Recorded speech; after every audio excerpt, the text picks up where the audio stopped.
Hey guys, welcome back to Mad About Skin. Are we witnessing the end of hyaluronic acid serums? Well, if the recent sales reports and consumer trends analysis is to be believed, that's definitely the case.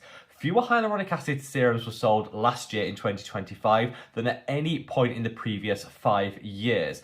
Have as consumers we just fallen out of love with hyaluronic acid? Well, I think there's more to it than just that. And in today's video, I want to share all. Here on Mad About Skin, I'm passionate about sharing with you guys all the information you need to know in order to make the right decisions when it comes to your own skincare routine. We take a look at a deep dive into trends, into emerging ingredients, what's going on in the skincare industry.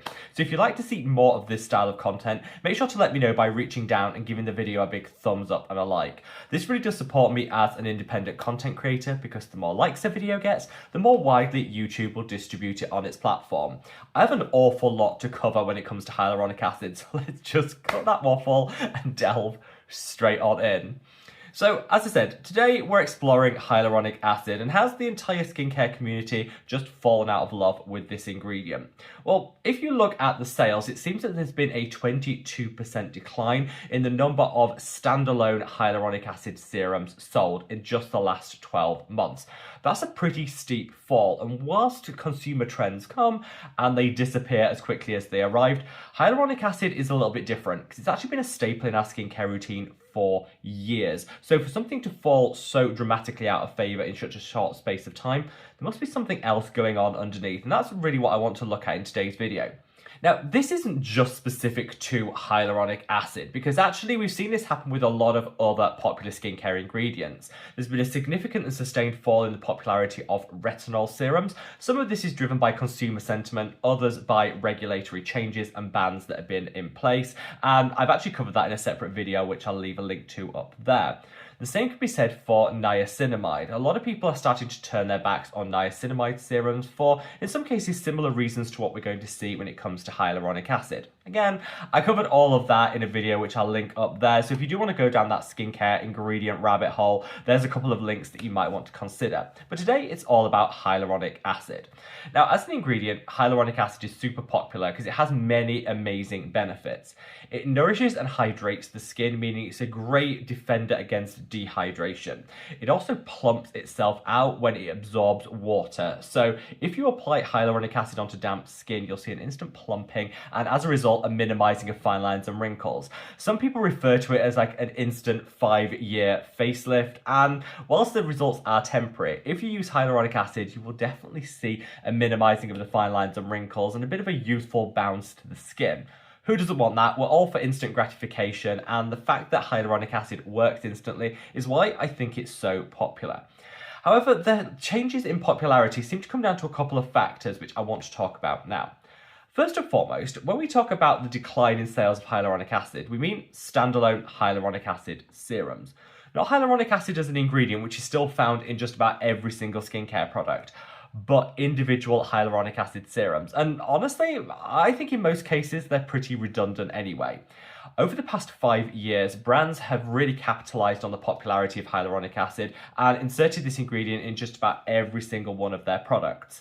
If you check all of your cleansers, your moisturisers, your serums, your sunscreens, the majority of them will have hyaluronic acid or sodium hyaluronate, another form of it, somewhere on the ingredients list. You're getting your fix of hyaluronic acid without necessarily having to have a standalone hyaluronic acid serum. People have started to become wise to that, and with streamlining being a huge trend in skincare, a lot of people are looking thinking, well, you know what, I could do without my hyaluronic acid serum because I'm already getting the benefits of this ingredient from the rest of my skincare routine. And I think this is the key driver for the sales fall, and honestly, I'm all for it. I'm here to say you don't need, in most cases, a standalone hyaluronic acid serum. It will be there somewhere in your skincare routine. You're already getting the benefits. You don't need the expense and the time of having an additional step. Second, though, which is something that I think is becoming a bit of a creeping trend when it comes to hyaluronic acid, is people are more aware now than ever before of the risks of overusing it.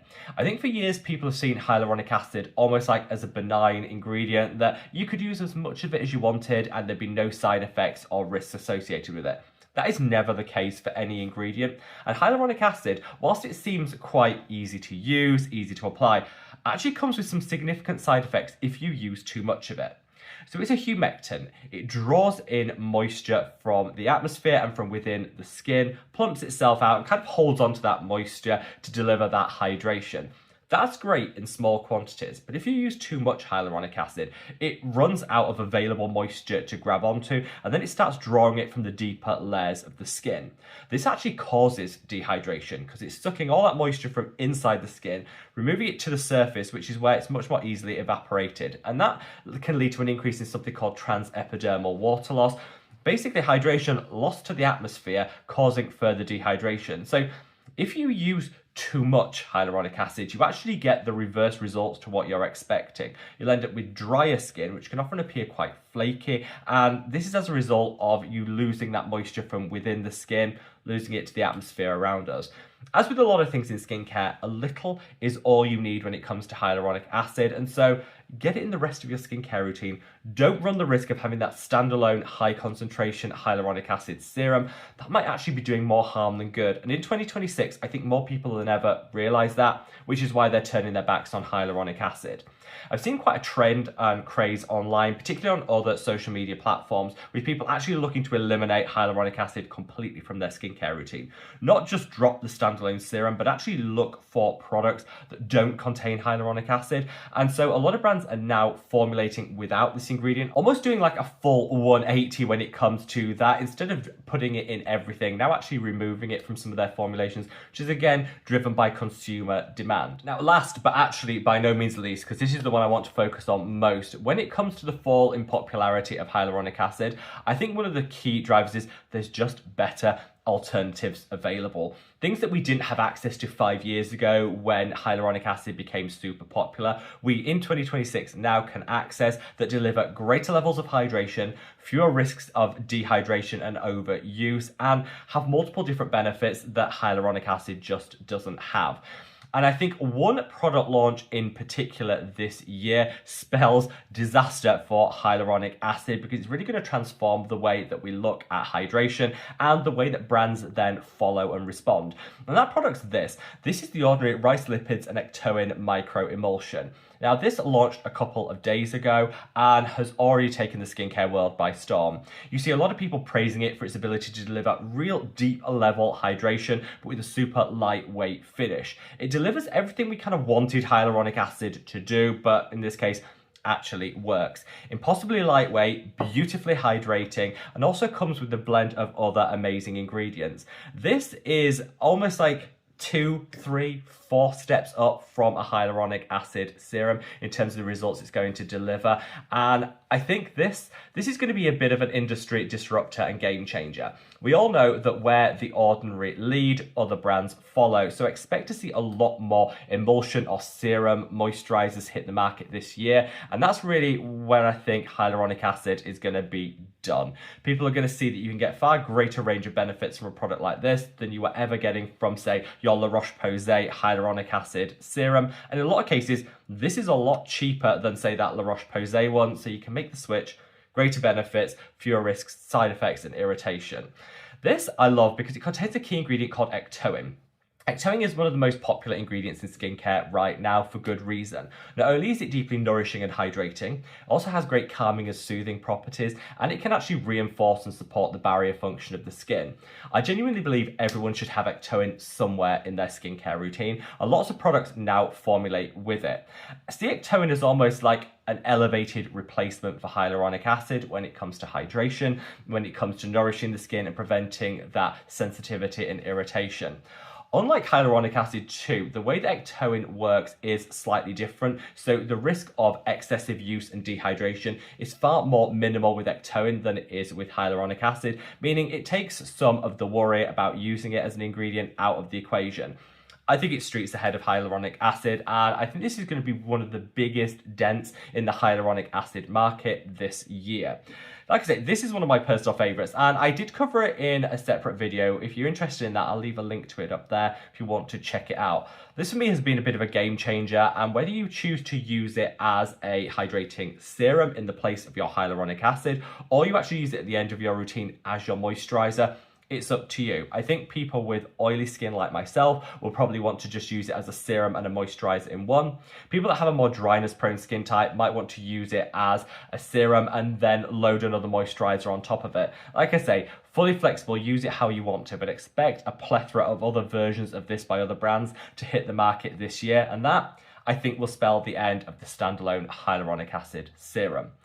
Am I sad to see hyaluronic acid kind of fall out of favour? I'm not, because whilst I do think it has great results, and I would hate for anyone to take away from this video that hyaluronic acid is bad and should be avoided. Absolutely not. If used correctly, in the right concentrations, in the right way, hyaluronic acid can be a wonderful ingredient in a skincare routine. I never thought we needed a full standalone hyaluronic acid serum when we could already get the benefits of it in the rest of our skincare routine. So I'm glad that some of the shine has fallen off hyaluronic acid, but I hate to see it disappear completely from our routine. As with everything in skincare, moderation is key. A little hyaluronic acid goes a long way. So I would say if you're somebody that's still using a standalone hyaluronic acid serum, maybe take a pause. Try without. Maybe swap it for another product like this one that I think could be a game changer in terms of the results that you see. Experiment. Don't just feel that you have to stick with hyaluronic acid because it's what people have been singing the praises of for years. Times have changed, and I now think we have a range of other amazing options that could definitely elevate your skincare routine and give you greater benefits with fewer risks of side effects and irritation. That's my hot take on hyaluronic acid, but what do you guys think? If you watched it this far to the bitter end, share with me your hot take when it comes to hyaluronic acid. If you're a huge fan and like to see it in your skincare routine in standalone form and you love to load up your skin with hyaluronic acid, let me know by leaving the heart emoji down in the comments section below. If you're somebody that actively avoids hyaluronic acid or you like to minimize it in your routine, let me know by leaving the cross emoji and state why. Honestly, there is no right or wrong here. I just want to hear the thoughts and opinions of you guys, the Mad About Skin community, and I just love to sit down and respond to each and every one of your comments. So from the bottom of my heart, love to each and every one of you. So wherever you are in the world, guys, stay safe, stay well, and love your skin. Take care. Bye.